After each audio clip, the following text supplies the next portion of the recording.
오늘 우리에게 주시는 하나님의 말씀은 창세기 30장 25절에서 36절까지 말씀입니다. 구약성경 창세기 30장 25절에서 36절까지의 말씀입니다. 한 절씩 교독하겠습니다. 라헬이 요셉을 낳을 때에 야곱이 라반에게 이르되 나를 보내어 내 고향 나의 땅으로 가게 하시되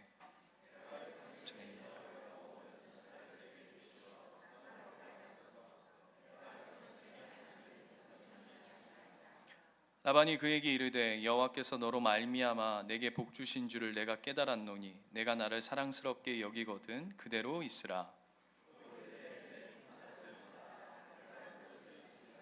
야곱이 그에게 이르되 내가 어떻게 외삼촌을 섬겼는지 어떻게 외삼촌의 가축을 쳤는지 외삼촌이 아시나이다.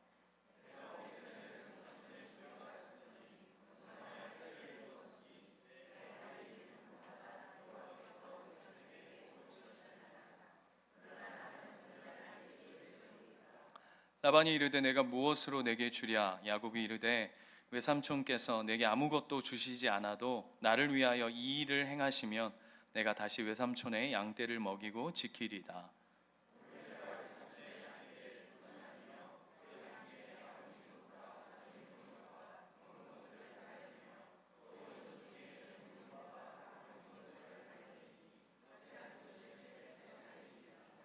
후일에 외삼촌께서 오셔서 내 품삯을 조사하실 때에 나의 의가 내 대답이 되리이다. 내가 혹시 염소 중 아롱지지 아니한 것이나 점이 없는 것이나 양 중에 검지 아니한 것이 있거든 다 도둑질한 것으로 인정하소서.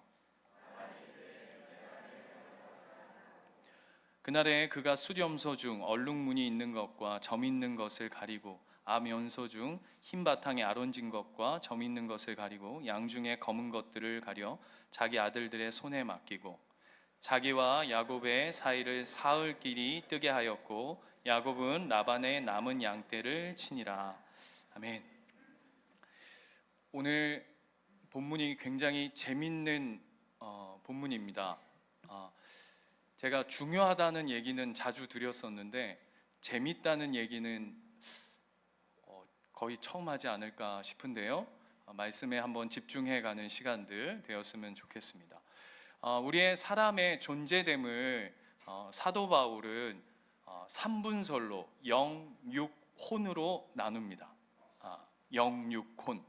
또 어떤 사람들은 영육혼으로 나누지 않고 영과 육으로 나누기도 하고요.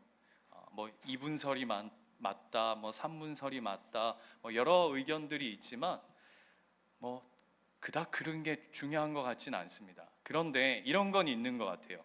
영육혼 이렇게 3분설로 나눴을 때 이런 부류의 사람들이 있는 것 같습니다. 여러분 한번 잘 들어보십시오. 어떤 사람은 영육혼으로 나눴을 때 육이 그 사람의 삶을 이끌어가는 사람이 있습니다. 일명 육적인 사람.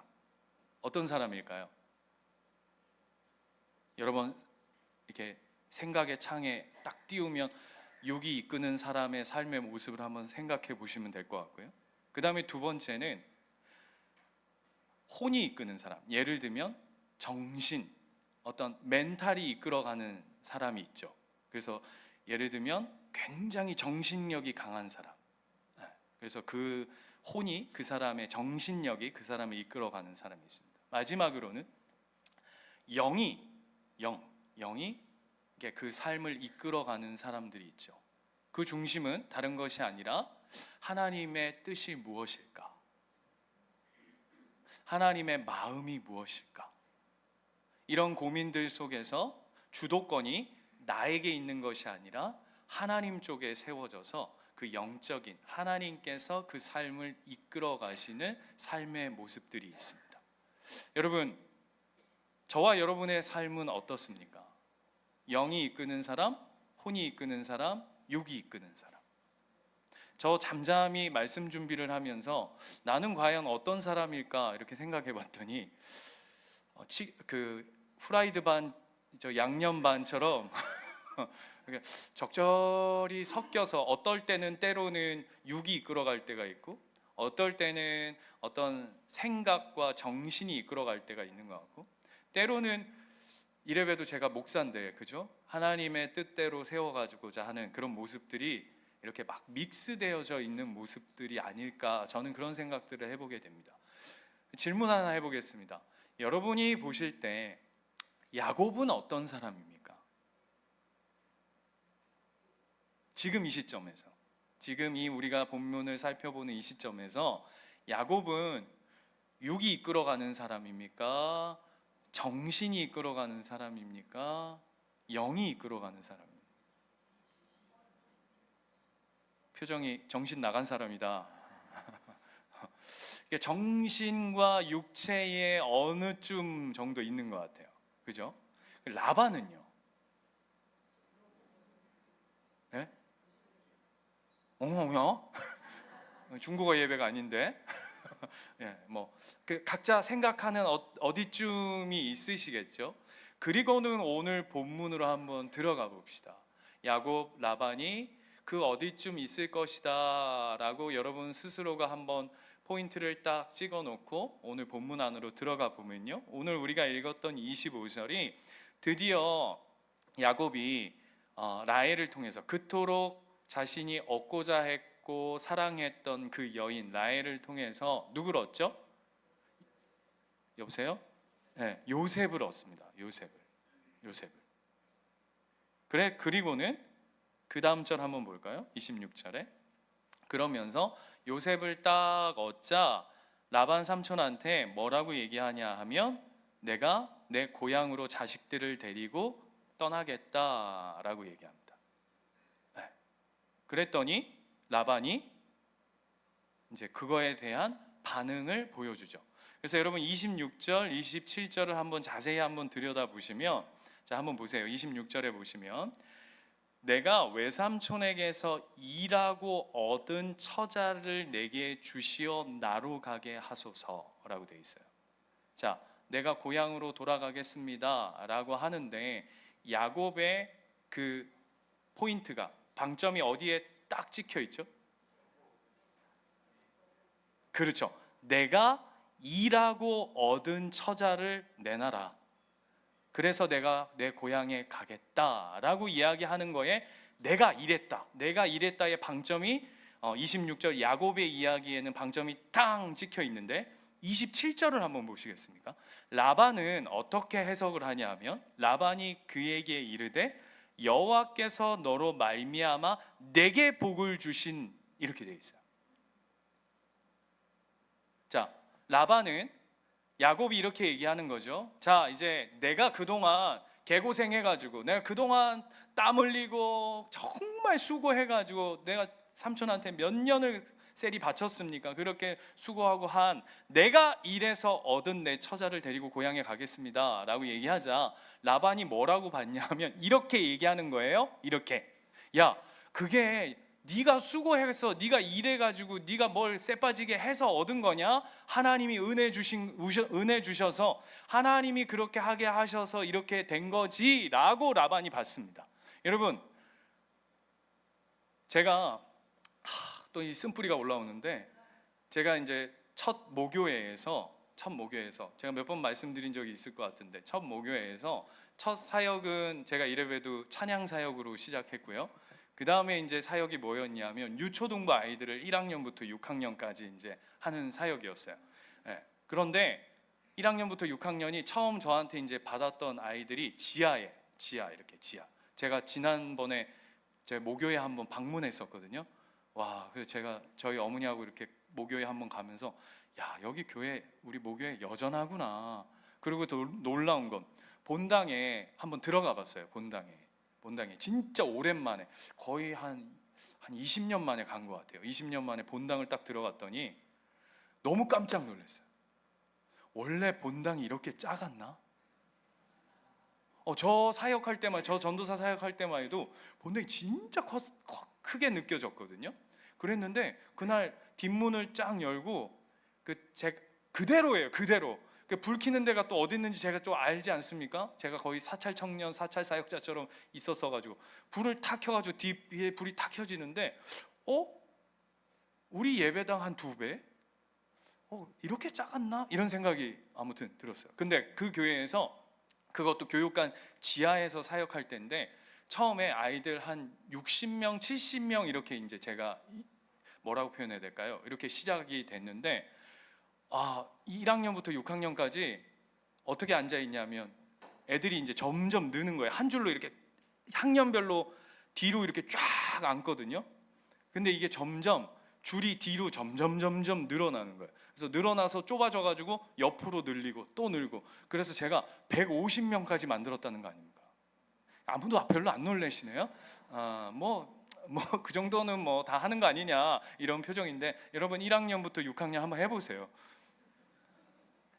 여러분 5학년, 6학년은 그래도 뭐 이렇게 좀 됩니다. 뭐 이렇게 대화가 좀 되고요.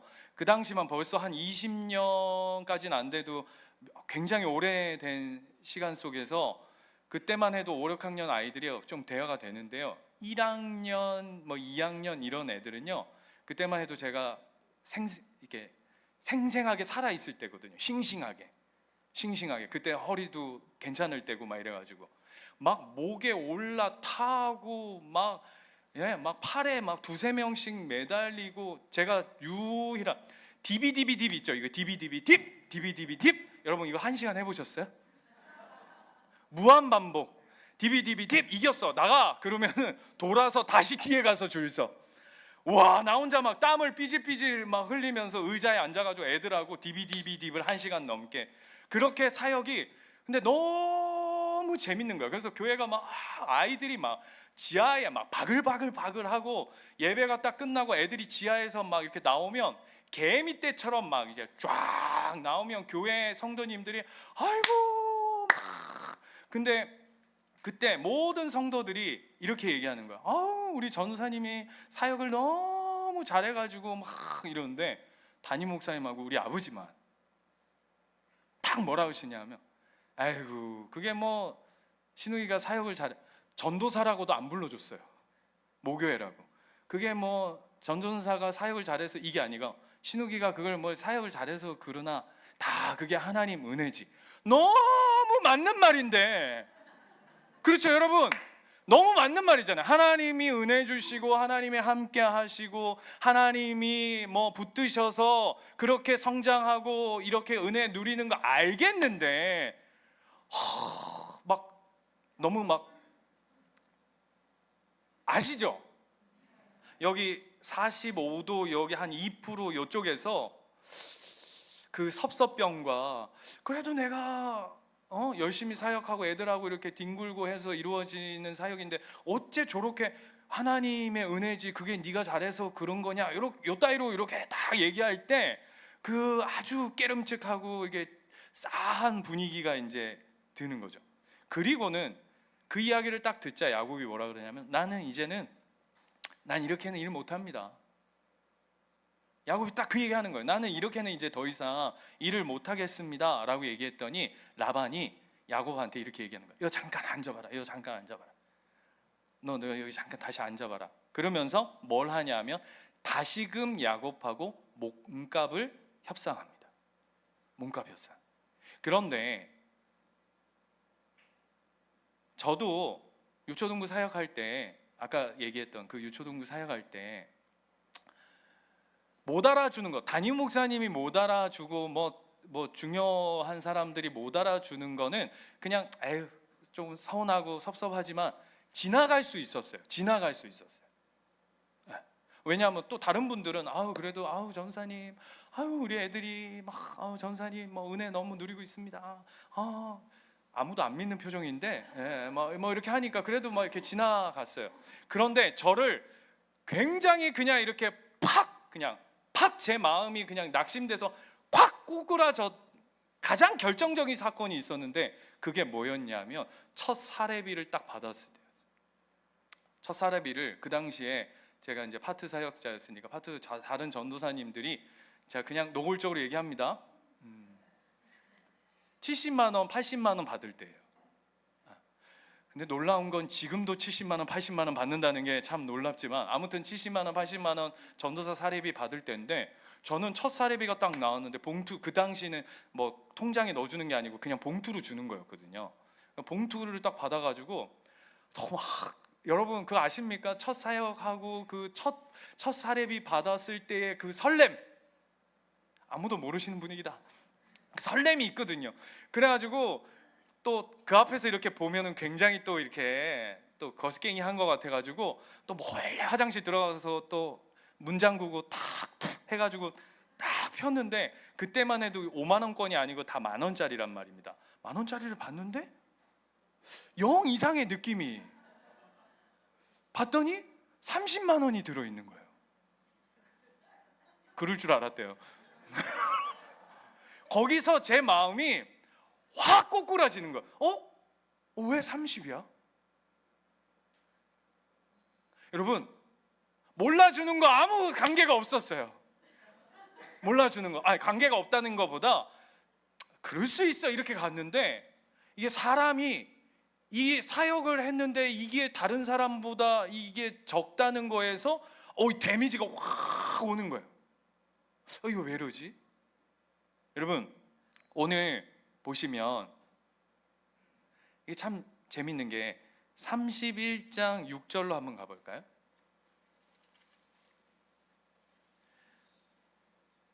그 밑에 31장 6절에 가면, 여러분 이 라반과 이 야곱의 몸값 협상이 이번이 처음이 아니에요. 그러니까 우리는 이 본문을 보면 우리는 어떻게 생각하냐면, 자 보세요. 레아를 위해서는 아니지만 어쨌든 레아랑 7년, 라헬과 7년, 14년, 그리고 20년 동안 밧다람이 있었으니까 요 시점이 7, 7, 14 그리고 6년의 시간을 시작하는 첫 시점일 것이라고 생각하는데 아닙니다. 많은 학자들이 그렇게 얘기하는데, 성경을 잘 추적하면 이때가 어느 때이냐면 거의 이제 요셉을 낳고 이제 고향으로 다시 자기의 고향으로 돌아가기 거의 마지막 때쯤이에요. 그러니까 쉽게 말하면 이미 야곱은 라반 삼촌한테 이와 비슷한 이 나름의 사기를 여러 번 당한 거예요. 여러 번. 그래서 6절 한번 보십시오.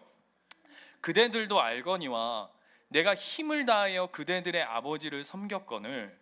그대들의 아버지, 계속 그대들의 아버지입니다. 장인어른이라고 절대 얘기하지 않아요. 그대들의 아버지가 나를 속여 품삯을 10번이나 변경하였다. 이런 배경을 깔고 오늘 다시금 품삯을 연봉 협상 자리에 다시금 라반과 야곱이 앉은 겁니다. 이해가 되세요? 그러니까 야곱이 지금 내가 이런 모든 거예요. 내가 이제 한두 번 속아. 그동안 뭐 네가 뭐 요거 하면은 요거 이만큼 줄게, 뭐 이거 다 네 거다, 내게 네 끼고 네게 네 끼고 막 이러면서 막 구슬리고 네 요것만 해봐라. 우리가 알잖아요. 레아를 그렇게 속여가지고 쑥 집어넣었던 라반이라면 그동안의 시간들을 어떻게 야곱을 그냥 요리 뽑아먹고 조리 뽑아먹고 뒤로 뽑아먹고 앞으로 뽑아먹고 막 쪽쪽 빨아먹는 라반의 모습이 그동안 10번이나 있었다는 거죠. 그리고는 최종 협상 자리에 다시금 앉힌 거예요. 그러니까 야곱이 가만 생각해 보니까, 제가 이 사례비 이거 받으면서 마음 확 무너졌던 것처럼 야곱이 생각해 보니까 이거 이래 가지고 될 일이 아니거든요. 그래서 31절, 30장 31절 가보세요.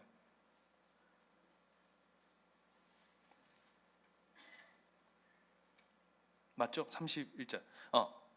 그래서 뭐라고 얘기하냐면, 자 이제는 야곱이 주도권을 가지고 뭐라고 얘기하냐면 이렇게 얘기하는 겁니다. 협상 주도권을 가지고 몸값 협상을 하는데, 라반한테 삼촌의 양하고 염소 중에서 아롱이, 점배기, 껌둥이, 그냥 짐승이니까 제가 그냥 이렇게 축약해서 말씀드립니다. 아롱이, 점배기, 껌둥이는 이제 앞으로 다 내 겁니다. 이거 하면 내가 다시 삼촌하고 일하고, 삼촌이 이거 안 받으면 나는 갑니다. 지금 이 분위기예요. 아시겠어요? 이제 그동안 늘 라반이 주도권을 가지고 몸값 협상, 연봉 협상을 해가지고 늘 이제 당해놓으니까 야곱이 이제 뭐라 그러냐면 이제는 이걸 내가 정하겠습니다. 나 사렙이 아니 다른 사람들은 다 70 주면서 나는 30 주. 나 이거 사역 못해.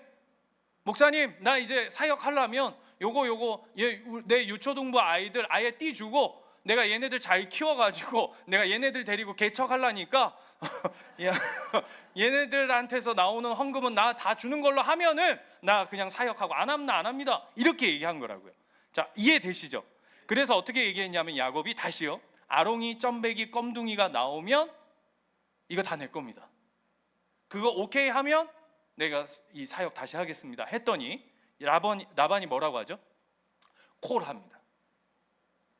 라반이 콜을 한다고요.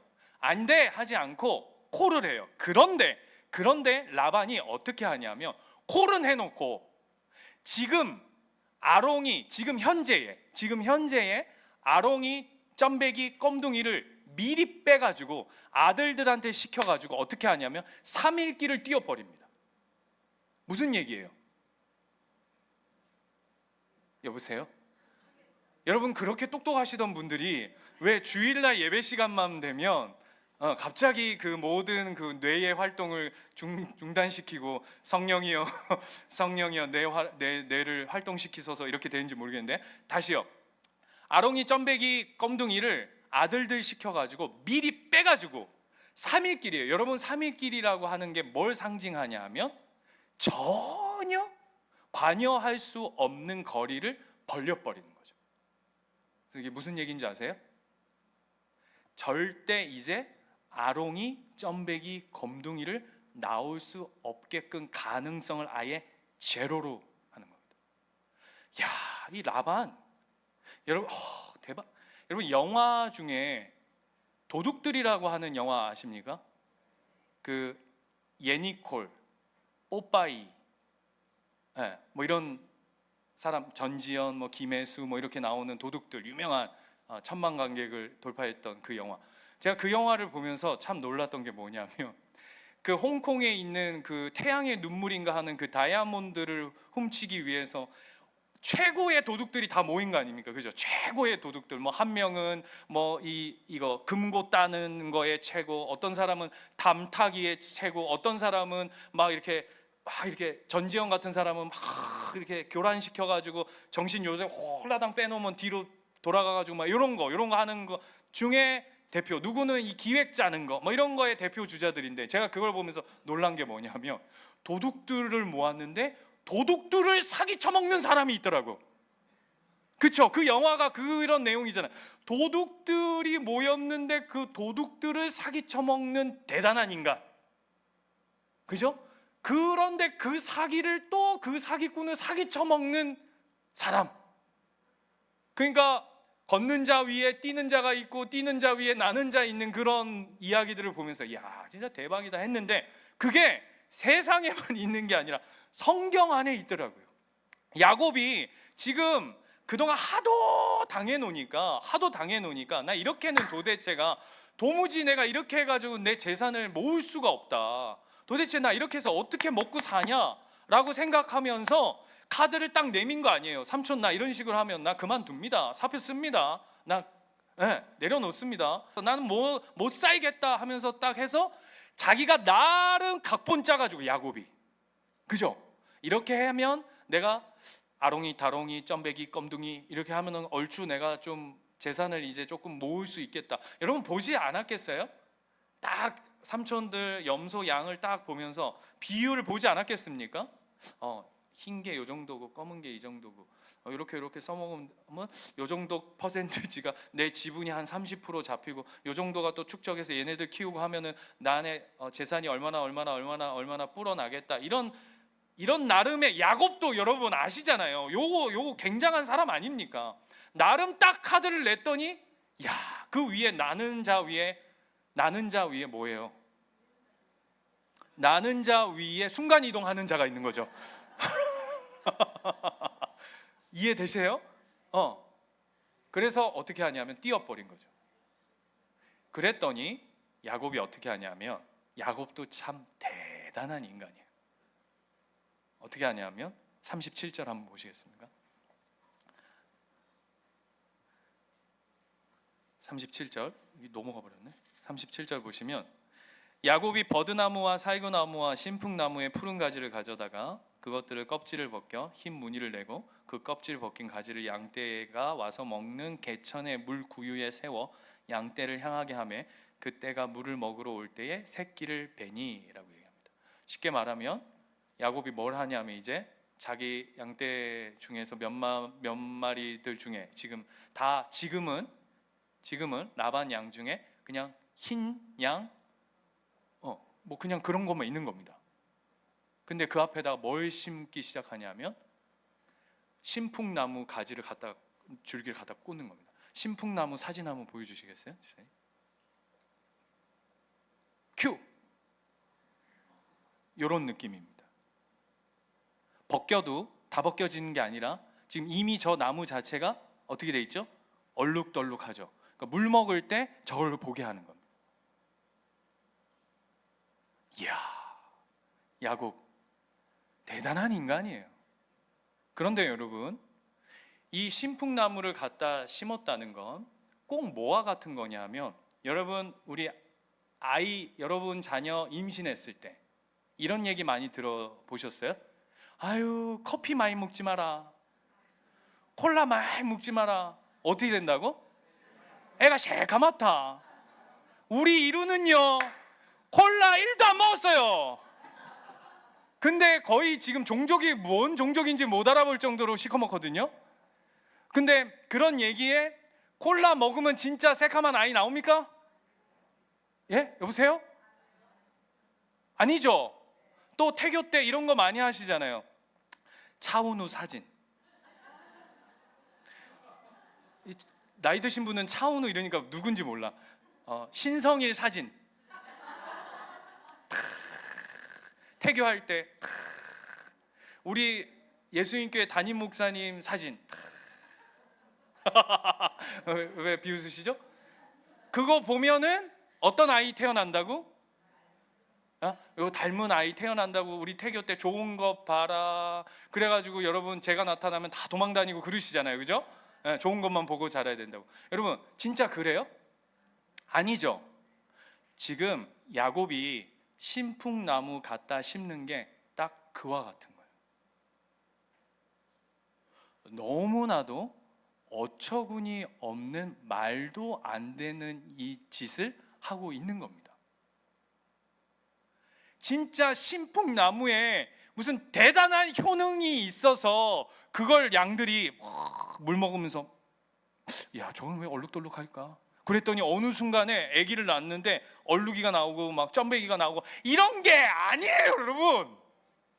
지금 성경은 뭘 주목시키냐 하면 야곱이 터무니도 없는 짓을 하고 있다라고 하는 걸 성경은 주목시키고 싶은 거예요. 왜요? 왜? 야곱이 이렇게라도 해서 자신의 재산과 자신이 축복을 받고 싶어 하는 그 지푸라기라도 잡고 싶은 야곱의 심정인 거죠. 여러분, 그런데 이 본문을 가지고 우리가 제일 많이 듣는 이야기 뭐예요? 이런 거. 무슨 믿음의 신풍나무를 심자. 에라이씨. 아니라니까요. 그런 얘기를 하는 게 아니에요. 여러분, 콜라 많이 먹는다고 애가 까만 게 아닌데 왜 믿음에 있어서는 차은우 사진을 보면 차은우를 낳는 게 아니잖아요. 안 그래요, 여러분? 보십시오. 엄마 아빠 엉망진창인데, 엄마 아빠 막 민주주의인데, 간혹 그런 데 있잖아요. 민주주의인데 자녀들은 이런 친구들도 있고, 엄마 아빠는 막 기가 막힌데 와 선남선녀도 했는데 자녀가 나왔는데 이것도 있잖아요. 왜 세상의 이치에 대해서는 그렇게 하는 게 말이 안 된다라고 하면서 왜 성경 안으로만 들어오면 우리는 왜 다른 구조와 믿음의 이야기들이 자꾸 써지냐고요. 오늘 이야기는 말도 안 되는, 터무니도 없는 야곱이 그냥 마지막에 지푸라기라도 잡고 싶은 마음으로 꼭 뭐와 같으냐면, 마가복음에 가면 12년 동안 혈루병 걸린 여인이 있어요. 아시죠? 여러분, 12년이라고 하는 건 완전수예요. 무슨 얘기를 하고 싶은 거냐면 본문에 제가 한번 띄워주시겠습니까? 마가복음 5장 25절 26절에 보면 12의 혈루병이에요. 그러니까 뭘 얘기하고 싶으냐 면 이 여인은 회복할 희망이 소망이 없다. 그 다음 보여주세요. 많은 의사에게 많은 괴로움을 받았고 막 여기 여기 의사가 잘한다더라, 여기 병원이 용하다더라, 아무리 찾아다녀도 소용이 없는 거죠. 그래서 어떻게 했다고 얘기하냐면 다 가진 것조차 다 허비했고 아무 효험도 없고 도리어 더 안 좋아졌다고요. 한마디로 압축하면 뭐죠? 아무짝에 쓸모없는 상태다. 희망이 없는 상태다. 그런데 이 여인이 예수 옷자락 지푸라기라도 잡고 싶은 마음으로 예수님 옷자락을 잡는 거거든요. 근데 왜 우리는 왜 지푸라기라도 잡고 싶은 심정에 포인트를 두냐고요. 성경은 그 이야기를 하는 게 아니에요. 야곱이 신풍나무 그냥 아이고 이것도 안 되고 이렇게 해봐도 안 되고 저렇게 해봐도 안 되고 그냥 내 인생에는 아무런 희망도 소망도 없고 방법도 없어서 그냥 이거라도 한번 해보자 하는 마음으로 그냥 신풍나무 하나 꽂아 놓은 거라고요. 그런데 놀라운 게 뭐냐 하면 거기에 하나님이 역사를 하셔요. 이게 놀라운 이야기여야 되는데 우리 자꾸 신풍나무를 심자, 주의 옷자락을 붙들자. 아니요, 아무리 붙들면 뭐예요? 신풍나무를 10개, 버드나무를 수만 가지 심으면 뭐예요? 하나님이 거기에 역사하지 아니하시면 땡이죠. 그런데 질문이요, 하나님이 왜 여기에 역사하실까요? 거 봐라, 하나님을 붙들면 손해보지 않는 인생을 살게 하신다. 믿음의 신풍나무를 심어봐라, 그 옷자락을 붙잡아 봐라, 그러면 부자가 된다, 병도 낫게 된다. 그 얘기하고 싶으신 걸까요? 예? 여러분 지금 우리 큐티 매일 성경 사도행전 하고 계시죠?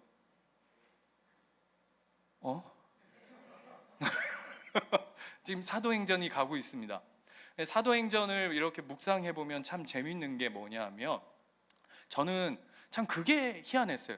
자, 예수님이 그 사복음서에 보면 제자들을 캐스팅하잖아요. 제자들을 캐스팅, 그죠? 몇 명 캐스팅하죠? 12명 캐스팅합니다. 그리고는 한 명 날아갑니다. 그리고 사도행전 첫 시작되면 그 날아간 한 명을 채우기 위해서 마띠아라고 하는 제자를 채웁니다. 그죠? 12명의 캐스팅을 채웁니다. 그리고는 이 사도행전이 8장 9장을 휙 넘어가면 갑자기 제자들 이야기는 허니머니 없어져 버리고 갑자기 엉뚱한 사람 하나가 새롭게 하나님 앞에 캐스팅돼요. 그게 누구죠? 바울이요. 바울. 질문이요, 아니 예수님이 그러면서 아나니아에게 뭐라고 얘기하냐면 내가 나의 하나님 나라와 선교를 위해서 이 자를 쓰겠다라고 얘기해요. 왜요? 여러분 그 이상하지 않으세요? 전 너무 이상해요. 이미 훈련되어져 있는 12 사도들이 있잖아요. 얘네 쓰면 되잖아요. 얘네 안 그렇습니까? 아니 얘 있잖아요. 얘라 그러면 안 되나? 저야 누굽니까? 베드로 다 아시잖아. 예수님 나 어디든 갑니다 했다가 휙 날아가서 이제 좀 다져도 됐잖아. 이제 새롭게 좀 안정감이 누려졌잖아. 얼마나 쓰기 좋아. 열정이 있는데 거기에 이제 안정감까지 갖췄어. 그러면 얘 최고의 일꾼 아닙니까? 근데 하나님이 얘보다 갑자기 얼토당토하는 쉽게 말하면 신천지에 있던 사람 맞잖아요. 사도 바울이 딱 그거잖아요. 신천지에 있던 사람 아니면 불교 스님, 걔를 데려다가 하나님 쓰신다고. 왜요? 왜 이렇게 하셔? 왜? 오늘 오후가 되면 목사님 한 분이 저희 교회에 방문하실 텐데요. 여러분 만나실 수 있을지 못 만나실지 모르겠지만 울산에서 개척교회 하고 계시는 한 목사님이세요. 이분이요, 이번에 제가 이제 오랜 울산에서 이렇게 울산 목사님들하고 교제하면서 이렇게 있었는데, 요번에 이제 세미나 가서 목사님하고 이제 방 쓰면서 뭐 이런저런 이야기를 하다가 서로 이 서로 이 간증 배틀이 붙은 거예요. 저하고. 저 웬만하면 안 밀리거든요. 웬만하면 안 밀리는데 우와 졌어요. 한 큐에 제가 꿇었어요. 그게 왜 꿇었느냐? 아버지가 스님이에요. 목사님인데 아버지가 스님이고 엄마가 보살이야. 할아버지가 절을 지으신 분이에요. 할아버지가 절을 짓고 그 절에 아버지가 스님이고 어머니가 보살이에요. 일단 거기서 내가 졌어요. 뭐 아무리 뭐 우리 아버지가 뭐 그렇고 뭐 하다 할지라도 이거는 끝판왕이에요. 그래서 재밌는 이야기를 해주시는데, 본인 고신 출신이신데 고신대 졸업하는 날 아버지가 승복을 입고 아버지가 승복을 입고 졸업식에 오신 거예요. 그래서 학교 교문부터 난리가 난 거예요. 야, 스님이 여기 저기 신학교 졸업식에 웬일이냐 이렇게 됐는데 딱 들어오셔가지고 내 아들이 오늘 여기서 졸업합니다. 내가 부처의 마음으로 축복하러 왔습니다. 그래가지고 그 교회 막 권사님 집사님들이 와가지고 아이고 막 희한한 일이죠, 희한한 일. 그래가지고 그날 졸업식에 사진 찍는데 신학생 가운 딱 입었는데 옆에 승복 입은 스님이 다 놀라운, 저한테 이런 경험 있냐고. 그래서 목사님 졌습니다. 근데 그러면서 한 가지 더 얘기를 하시는데 뭐라 그러냐면, 어머니가 몇 년 전에 돌아가셨는데 어머니가 이제 갑자기 쓰러지신 거예요. 갑자기. 그래서 목사님이 어머니 병원에 지금 중환자실에 있는데 곧 이제 돌아가실 것 같다. 그래서 마지막 배로 와라 해가지고는 목사님 이제 막 갔더니 이제 그 일명 식물인간으로 누워 계신 거예요. 근데 하나님 어떤 마음을 주시냐면 기도해야겠다는 마음을 주시더래요. 그래가지고 주변에 있는 교회를 다 돌았대요. 우리 어머니가 지금 보살이고 마지막 임종을 앞두고 있는데 교회 문 한 번만 열어주세요. 제가 가서 우리 어머니를 위해서 하나님 앞에 너무 기도하고 싶어요. 근데 아무도 문을 안 열어주더래요. 그래서 이 목사님이 그게 상처가 돼가지고 지금도 그 교회, 본인 개척한 교회는 24시간 문 열어놓는답니다. 그러면서 이제 어느 교회에 가서 기도하는데 그렇게 그냥 막 하나님 우리 어머니 좀 살려달라고는 얘기하지 않을게요. 살려달라고는 얘기하지 않을게요. 우리 어머니 좀 하나님 좀 불러주세요. 하나님 좀 불러주세요. 그러면서 막 기도했다가 또 하나님 앞에 원망했다가, 그 원망이 뭐겠어요? 하나님 나는 왜 이런 부모 밑에, 아버지는 스님이고 어머니는 보살이고 하나님 막 원망하고, 뭔지 아시겠죠 여러분? 막 그리고는 이제 병실로 돌아가서 이제 마지막 인사를 하라 그래서 어머니 하나님 믿어야 살아요. 하나님 믿어야 살아요. 다른 게 중요한 게 아니라 하나님 믿어야 살아요. 예수 그리스도를 믿어야 살아요.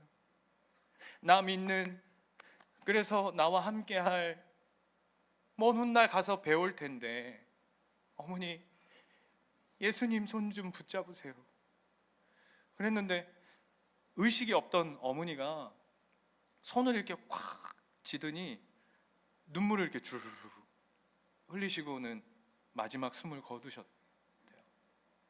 목사님은 그게 마지막 하나님 앞에 신앙 고백이었으면 하는 그냥 간절한 마음이 있는 거죠. 제가 그 얘기를 들으면서 왜 이렇게 말도 안 되는 세팅이잖아요 여러분. 스님, 아버지, 보살 어머니, 목사 아들, 뭘 이렇게 하실까? 뭘 이런 부모를 만나게 해서 목사 삶이 이렇게 고단할까? 이렇게 제가 졌습니다라고 한 건 그 포인트였거든요. 그런데 진짜 저를 지게 만들었던 건 뭐냐면 그 하목사님이신데, 하목사님 저한테 이렇게 얘기해요. 자기도 한참 진짜 오랫동안 하나님, 왜 스님, 왜 보살 부모를 만나게 하셨습니까? 라고 하는 게 기도 제목이었는데, 그게 원망이었는데, 자기가 나중에 자식을 낳고 부모가 되어보고 목회를 해가며 하나님의 마음을 배우니까 부모를 만나게 한 게 아니라 하나님이 그런 부모 속에서 나를 끄집어내셨구나. 나를 거기다 둔 게 아니라, 그 부모를 너의 삶 속에 집어넣은 게 아니라, 그런 상황 속에서도 내 아들, 내 자녀, 내 새끼만큼은 내가 끄집어내서 새로운 존재로, 스님과 보살 사이에 말도 안 되는 이런 세팅 속에서도 하나님의 사랑이 그 삶을 붙잡고 인도해가고 다스려가고 함께하고 계신다라고 하는 걸 가르치기 위해서 하나님이 나를 은혜로 부르셨습니다 라고 하는 고백을 하시더라고요. 여러분, 왜 야곱의 이 말도 안 되는 신풍나무에 하나님이 거기에 역사하실까요? 왜 하나님이 야곱을 라반과의 협상 테이블이 아니라 하나님이 지금 야곱을 여기 앉아봐라, 야곱아, 하나님이 지금 야곱하고 연봉 협상을 하세요. 몸값 협상을 하세요. 여러분 한번 생각해 보세요. 야곱이 어떤 말도 안 되는 조건을 제시하는 거 아닙니까? 그죠? 신풍나무 갖다 심는 게 뭐 대단한 일입니까? 그런데 하나님 앞에 말도 안 되고 터무니없는 조건을 제시했음에도 불구하고 하나님이 그 협상을 받으신다고요. 그렇잖아요. 여러분, 저와 여러분이 인생에 하나님이 말도 안 되는 은혜들을 허락하실 때가 있잖아요. 안 그러세요? 하나님이 여러분 조건 따져가면서, 여러분 안에 점수 매겨가면서, 얘야 너 요거 안 했으니까 난 너 네 말 들어줄 수 없다. 얘야 이건 채워야지. 너 주일날 예배 시간에 4분 늦더라. 그러면 네 응답도 4 곱하기 10, 한 40년쯤 늦게 줄란다. 이렇게 하지 않으시잖아요. 왜요? 하나님, 우리의 말도 안 되는 조건을 제시했음에도 불구하고 그 말도 안 되는 조건을 덥석 받으세요. 왜요? 왜일까요? 얼만큼 말도 안 되게 몸값을 제시하는지 아세요? 하나님이? 여러분, 몸값이 얼마입니까? 제가 며칠 전에 책을 하나 보니까 우리 인간을 이렇게 분해하면 비누 12개를 만들 수 있는 지방이 우리 안에 있다네요. 지방이. 목사님, 난 더 많습니다. 대충.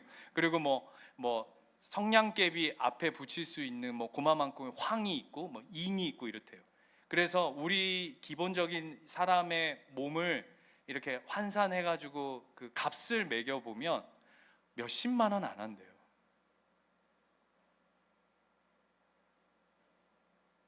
옆에 분하고 인사합시다. 쌉니다. 겁나 싸요 우리. 에? 겁나 싸다고요. 여러분 보세요. 하나님, 내 모든 걸 드립니다. 하나님이요. 됐다 야. 아니 뭐 비싼 값을 해야지. 우리가 나의 모든 걸 드립니다 했는데 한 36,000원짜리야. 근데 하나님이 우리를 어떤 값으로 매기는지 아세요? 독생자 예수 그리스도의 값을 매기세요. 왜? 왜 그 터무니없는 조건을 걸었음에도 불구하고 우리를 아들값으로 사시냐고요. 신풍나무에 왜 역사하시냐고요. 그 야곱이라고 하는 그 인생을 얻기 위해서. 하나님이 여러분의 인생을 얻기 위해서 내 아들, 내 딸, 내 거 할란다. 내가 내 모든 걸 내어줘도, 내 사랑하는 독생자 아들 마저도 십자가에 기꺼이 내어주더라도 내가 네 인생을 사련다. 그걸 배우게 하시는 거예요. 그래서 31장 8절 가볼까요?